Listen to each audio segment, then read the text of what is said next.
The first time I looked at Forge World and I was like, oh, hey, cool, oh, holy, you guys did what? There's just way too much. You can't keep it all in your head at once. It was so beyond our production capability. We were just like, that's crazy. We can't do that. I couldn't stop the artist who started creating it.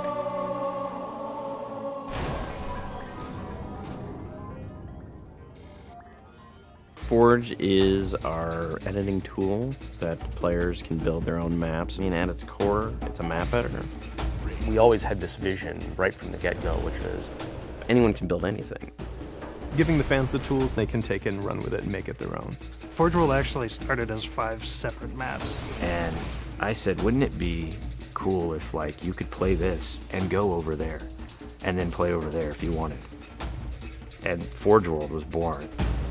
There were a lot of people telling us that, no, you cannot ship this as one big map. We have this awesome new automatically generated LOD system called impostering that makes objects that are really far away really cheap to draw. We're pushing what we can do with the Forge budget, so that lets us have many more objects up on the screen at once, which lets us put more objects into Forge. Interesting to take the Banshee or Falcon out for a spin in Forge World, because it actually takes a while to get from one end to the other. The second you come into the space, you should know that you're on Halo. Our old friend, the Forerunners, come back, because the Forerunners create all sorts of cool, interesting pieces of geometry. We wanted to give people a variety of locations that they could forge in a different way. So a gulch, an island, an interior, a very small outdoor pocket, and then the rock, which was kind of based off Ascension. Let's use a lot of interesting parts in it so that people can manipulate it or we can change it. Why don't we bring back Blood Gulch and carve it all up into pieces so that people can start manipulating it in interesting ways. And then Sanctuary was the other one.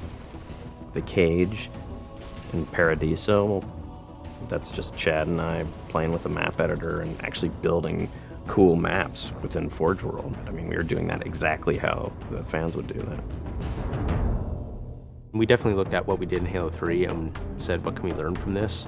It's one thing to build just a stunning amount of map variants, but like nobody was expecting Forge art, I don't think. Like that was just a completely, whoa, what? The Rube Goldberg machines, yeah, those are everywhere. In Halo 3, it was cool that you could move things around, but it was still kind of clunky. And we're like, we have to make this better. What are some of the tricks that the community is using, and how can we make those not be tricks and just make those be tools? We took that stuff and made it like a real feature. There's normal, phased, and fixed. So normal is like Halo 3 style, it bumps into stuff when you let it go and it falls to the ground and moves around and stuff. And fixed is the same thing, except when you let it go, it stays exactly where it was. And then phased is the coolest because it means that while you're editing the object, it's not actually interacting with the environment. You can put it through a wall, you can put it, through other objects. Which changed everything for Forge, like immediately. It's much easier to build a Forge space. There's snaps and rotates and degrees and units that you can move things. You can be very precise. The camera controls, it's actually really good for object placement because like little touches on the stick don't translate into really sudden jumpy movements. And then we also have a fine editing mode. You click the stick in and then your camera starts moving very slowly. You're not spending like 3 hours trying to get one block to line up directly to 3 other blocks. You can select individual objects and say, get rid of all the objects of this type. So if you're trying to get rid of all the spawn points on a map because you want to go and replace all the spawn points, you can do that. You can do custom colors. You can take these Forge pieces and say, hey, that's blue. So the blue base can truly look like the blue base. Reach's expanded sandbox includes new things like, jetpacks. And if people want to build some sort of 3D map and really make use of the jetpack, they can do that now.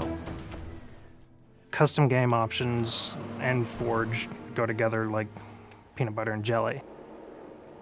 You're able to do things with game types that people might not even expect. My favorite example is King of the Hill, where the warthog is the hill. I'm super excited to see what people do with it when it goes out, because there's so much crazy stuff in there that's amazing. We are shipping maps on the disc that we made in Forge ourselves. So The tools are there. If you have the time and the talent, you can make it. The community is just going to outstrip us and spank us. With the new tagging system, you can save a forged variant, you can post it to your file share, and then you can say, you know, sweet new map. Things that are good are downloaded by a lot of people and passed around to a lot of people, and that makes the really sweet stuff bubble up to the top. I'm looking forward to what the next big community game type is going to be. We realized that Reach was our swan song to Halo, and what better way to do that than to let people do what we've been doing all along, which is creating new cool maps. It's nice to go out with a bang, and this is a pretty big one.